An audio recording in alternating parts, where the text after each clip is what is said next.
kaparils. Ito si Nana, nagluluto na naman ng fried talong. Fried na talong, guys. Ayan. Pinirito ko ang aming ilalim talong. Dapat na talong ako, saka ang palaya. Ayan. Stir fry na talong. Ito.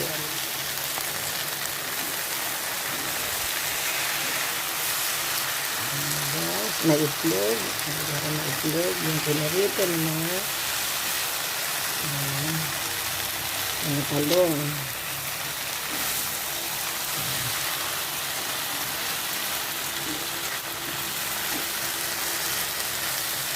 Simpleng-simple na, guys.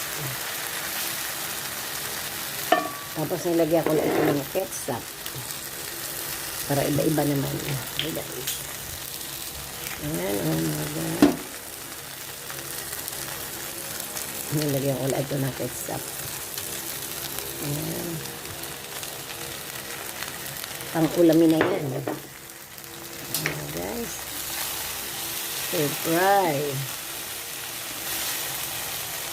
Fried talong.